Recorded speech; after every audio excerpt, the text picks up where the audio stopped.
I'll warn you right now, spoilers for a bunch of movies and TV shows follow. So if you haven't seen anything yet, proceed at your own risk. Happy Ending is a Happy Ending is a Hollywood classic where everything ends on a positive note. The hero overcomes all obstacles, gets what he dreamed of, the conflict is completely resolved, and the audience leaves the theater with a smile on their faces, a sense of justice in the world, and a slight lift in their spirits, as if after a good fairy tale. It's like the perfect happy ending from children's stories, only for adults. Good always triumphs over evil, love overcomes any separation, and the final music plays so inspiringly and solemnly that you want to stand up and applaud. Remember Forrest Gump. After all his incredible adventures, losses, discoveries, and encounters with historical figures, Forrest finally finds a real family, peace in his soul, and tranquility, sitting on that very bench and telling his touching story to random passers-by, smiling at his son. Or The Secret Life of Walter Mitty, where the main character, an ordinary office clerk with a rich imagination, turns into a real adventurer, travels the world, finds a lost negative, gains self-confidence and even a hint of love, ending the film with an epic leap into the unknown, but with a complete sense of triumph and self-realization. And in La La Land, an alternate scene in Dreams, shows how everything could have been perfect if love had triumphed over ambition and career, with dancing under the stars and a happy reunion. Such endings are the default mode for big studios, especially when test audiences during preview screenings are dissatisfied with an overly dark or ambiguous ending, and demand a re-edit so that the film will be a box office success and not scare away the mass audience. Why does this work so effectively? Because deep down, we all want to believe in the justice of the universe. After all the suffering, trials, and struggles, the hero deserves a reward, and the viewer deserves emotional relief. This provides true catharsis, an emotional lift, and a sense of complete closure to the story. In real life, things are rarely so perfect and predictable, but in movies, a happy ending reminds us of hope, that effort always pays off, and that kindness and perseverance ultimately prevail. Tragic ending. A tragic ending is when a film emotionally breaks the viewer, leaving them in tears, with a lump in their throat, or even in shock from the cruelty of fate, but at the same time gives a strange, cleansing feeling of completeness and catharsis, as in classical ancient Greek tragedies, where the hero falls, but his fall has a deeper meaning. There is no room for happy coincidences here. The hero may die, lose everything dear to him, or realize the complete futility of his struggle, but this pain is not meaningless. It purifies the soul and makes you think about life. Remember Titanic. Jack sacrifices himself for Rose, drowning in the icy waters of the ocean, while she promises to live on for both of them. This breaks the viewer's heart, emphasizing the themes of eternal love, class inequality, and the fragility of human life. In Gladiator, Maximus dies in the Colosseum arena, avenging his murdered family and the corrupt emperor, but his death is not a defeat, but a triumph of the spirit, liberation from slavery, and a return to his loved ones in the afterlife. Darren Aronofsky's Requiem for a Dream destroys all the characters without mercy. Drugs and illusions ruin the lives of a mother, son, girlfriend, and friend, ending with scenes of complete physical and emotional collapse, where there is no ray of hope, only emptiness and pain. Such endings are not for the faint of heart, or those looking for light entertainment. They hit the emotions with incredible force, forcing you to experience the loss as your own, cry over the screen, and then not let go for a long time. The main thing here is catharsis.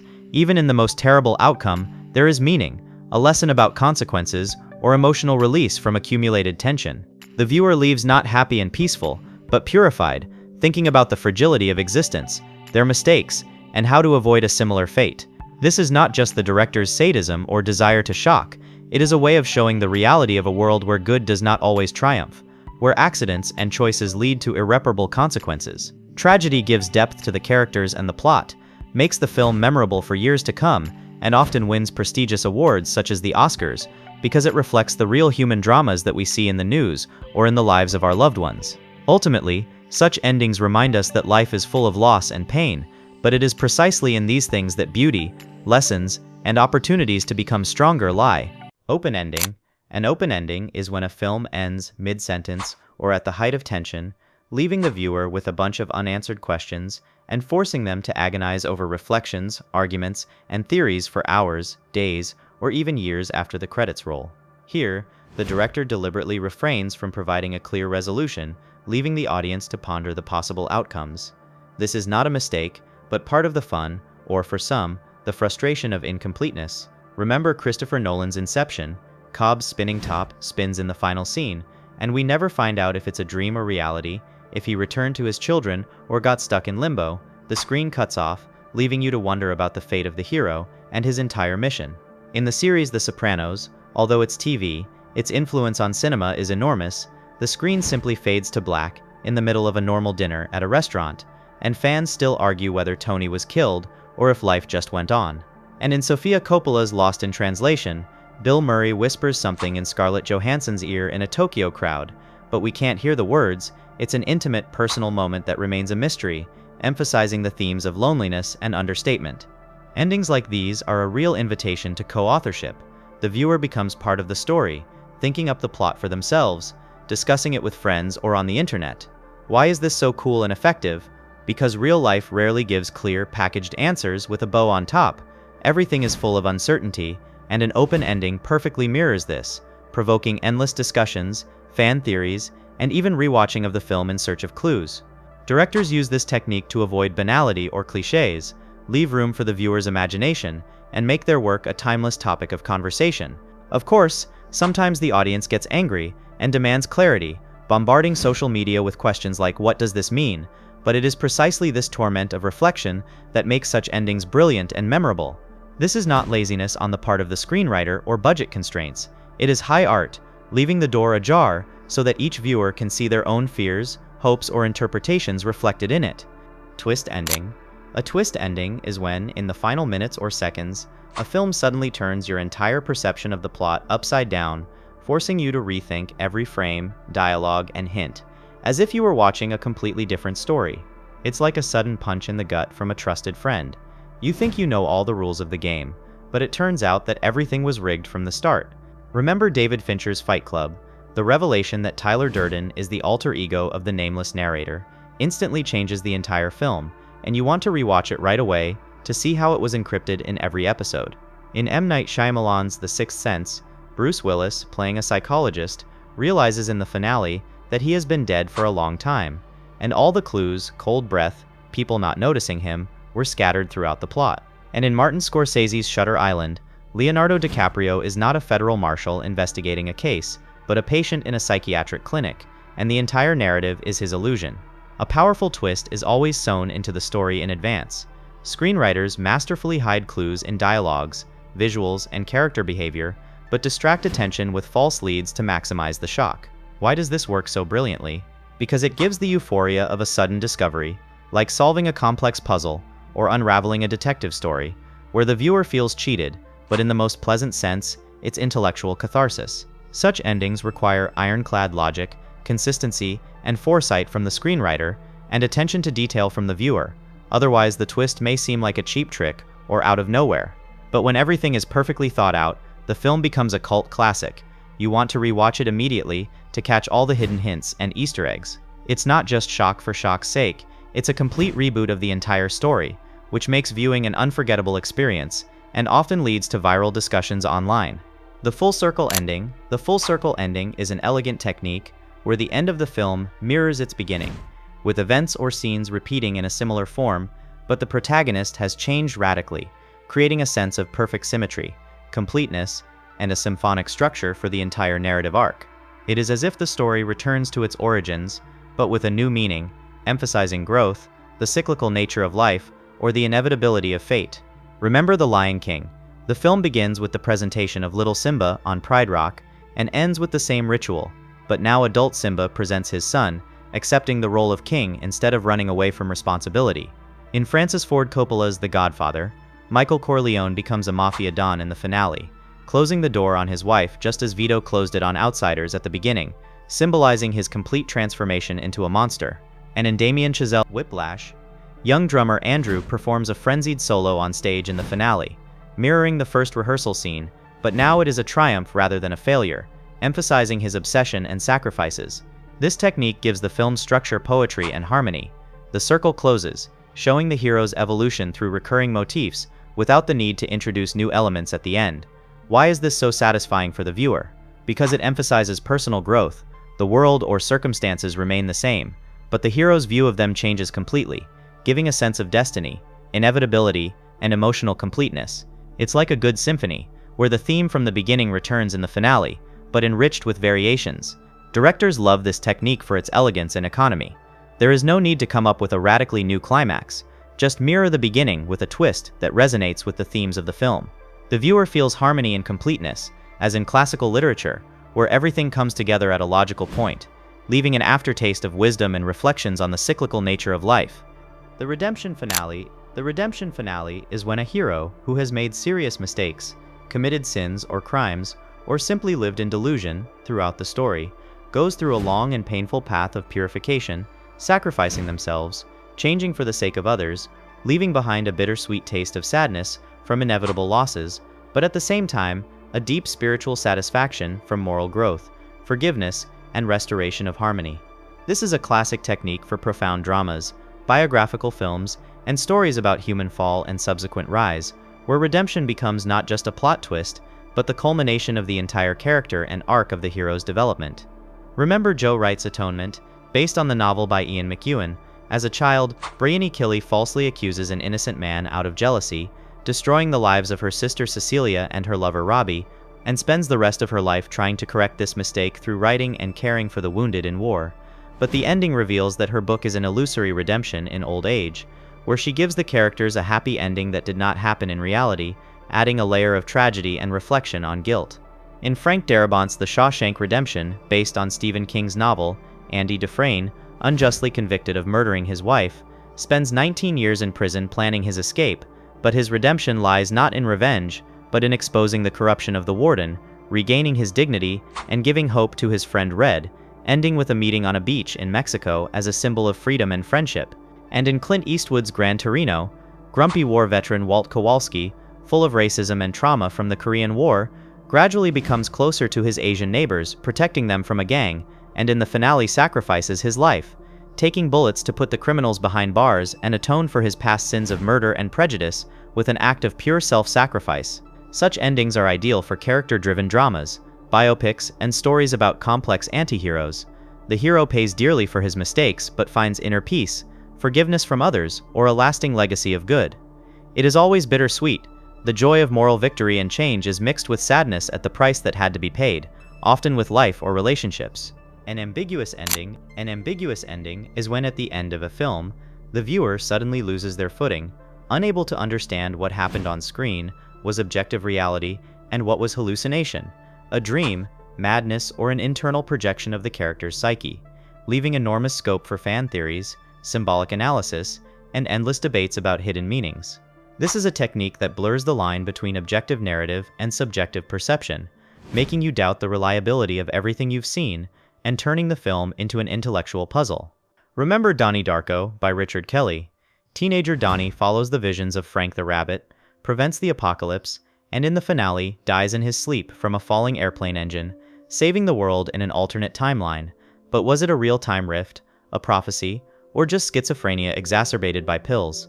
Fans debate theories ranging from superheroism to sacrifice. In Darren Aronofsky's Black Swan, ballerina Nina Sawyer strives for perfection in Swan Lake, going mad from the pressure, and in the finale achieves it on stage, possibly dying from self-mutilation, but the viewer does not know, was the Black Swan reality, or a hallucination of rivalry and maternal control?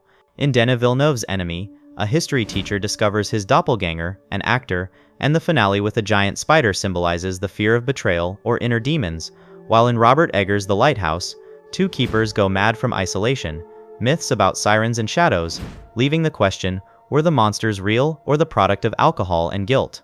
This is ideal for an analytical format where you can spend hours dissecting theories. For example, in Donnie Darko, the rabbit as death or time travel. In Black Swan, mirrors as a symbol of split personality. Such endings play with the viewer's perception on a subconscious level, making them question what to believe, and rewatch the film for hidden clues in the visuals, sounds, and dialogue. Why is this so cool and addictive? Because it reflects the real fragility of the human mind, themes of psychology, trauma, and subjective reality, leaving the film in your head for a long time like an unsolved mystery or a dream. The directors use visual symbols, mirrors, doubles, distorted colors, recurring motifs, to hint at madness, but never explain it directly, turning the viewer into an active detective or psychoanalyst. This is not just a shock tactic, it is the pleasure of an intellectual game, a philosophical experiment on the nature of truth and consciousness, which makes cinema not just entertainment, but a topic for essays, podcasts, and nighttime reflections. The "it was all a lie" ending. The "it was all a lie" ending is when, at the climax, it is revealed that everything you thought you knew throughout the film is a complete deception, fake, or clever manipulation, and the unreliable narrator, or the entire plot, is turned upside down, making the viewer the main victim of this scenario, which they so trustingly absorbed from beginning to end. It's as if you were reading a book, believing every word, and in the last chapter the author announced, "Everything that came before was a figment of the character's imagination, and now you must face the truth." Remember Bryan Singer's The Usual Suspects? The lame and unassuming verbal Kint, during interrogation, spins a convoluted story about the mythical Kaiser Soze, using random objects in the room as inspiration, and in the finale, he stands up straight, walks away free, and reveals himself as Soze. You realize that the entire epic saga was the improvisation of a liar, and all the details, the cup, the bulletin board, were clues. In David Fincher's Gone Girl, based on the book by Gillian Flynn, the heroine Amy Dunn stages her own kidnapping and death to punish her husband, manipulating the media, the police, and even her diary, and in the end, returns as a victim, forcing him to live a lie. The entire narrative of the perfect couple is shattered. And in Christopher Nolan's Memento, Leonardo DiCaprio as Leonard Shelby avenges his wife with the help of tattoos, photos, and notes, but the ending shows that his memory is a deception of himself, that he himself created a myth in order to live in a cycle of revenge, and that the truth about his wife's murder was different. This completely shatters your perception. You are forced to replay the entire film in your head, looking for hints, inconsistencies, and hidden layers that seemed random. The joke is that the viewer himself becomes a victim of this grand deception, trusting an unreliable narrator and missing obvious clues due to emotional involvement. Why does it work so powerfully and leave such a lasting impression? Because it delivers a double shock, emotional from the betrayal and intellectual from the realization of how you were fooled, plus the immense satisfaction of "it was written on the wall." This requires incredible skill from the screenwriter. The lie must be logical in hindsight, with clues that are not immediately obvious but fit perfectly into the puzzle after the reveal. Bittersweet ending. A bittersweet ending is when the hero achieves his goal, or wins in one area of life, but loses something of equal or even greater value, leaving behind a sense of purpose, personal growth, and deep humanity, but with an inevitable tinge of sadness, regret, and realistic melancholy that brings the story closer to reality. This is the most human type of ending, because life is rarely completely happy or absolutely tragic. It is full of compromises where joy is mixed with pain. Remember Damien Chazelle's La La Land. Mia and Sebastian sacrifice their love for their career dreams. She becomes a successful actress in Hollywood. He opens his own jazz club, but years later, they meet by chance, exchange smiles and glances, full of what-ifs, with a final fantasy of an alternative life together to the same music. In Spike Jonze's Her, Theodore falls in love with the operating system Samantha, who helps him get through his divorce, but in the end she evolves beyond human limitations and leaves, leaving him alone but emotionally mature, ready for new relationships. And in Luca Guadagnino's Call Me by Your Name, young Elio experiences a passionate summer of love with Oliver in an Italian villa, but the romance ends with their separation at the beginning of autumn, leaving the protagonist by the fireplace in tears, but changed forever, with memories that shape his adult life. This is ideal for discussing emotional impact. Such an ending teaches acceptance of loss, shows that true victory often comes at a price, and makes the viewer reflect on their own compromises in life.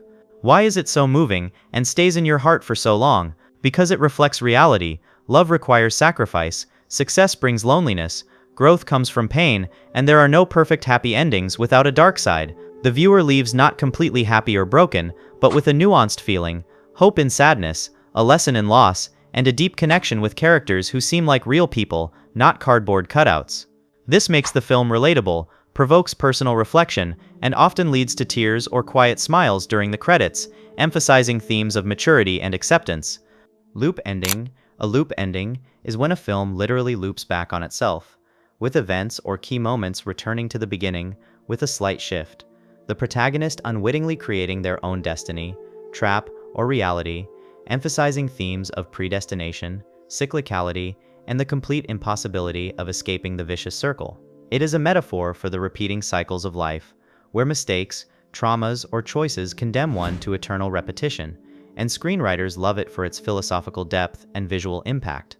Remember the Spierig brothers' Predestination, based on a story by Heinlein. A time agent in a bar tells a story that turns out to be his own. He is simultaneously a father, mother, recruiter, and terrorist in a loop where each act closes the circle, and the ending returns to the beginning of the conversation, making escape impossible.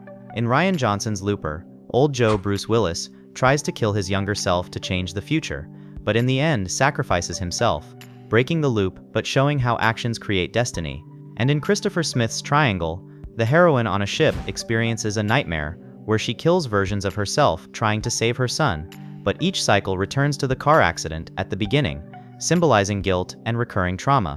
Screenwriters love this technique for its clever twist.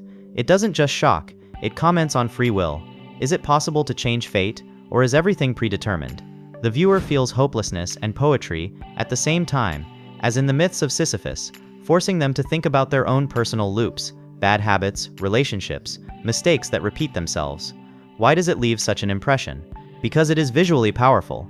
The opening shots are repeated, philosophically profound, questions of fate versus choice, and emotionally heavy. The hero is doomed, but there is a tragic beauty in this. This makes the film rethinkable, provoking debate about whether the loop is broken or eternal.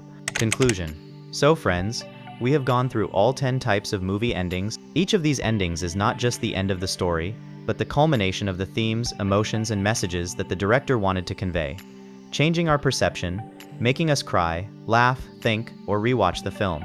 The ending is the heart of the film.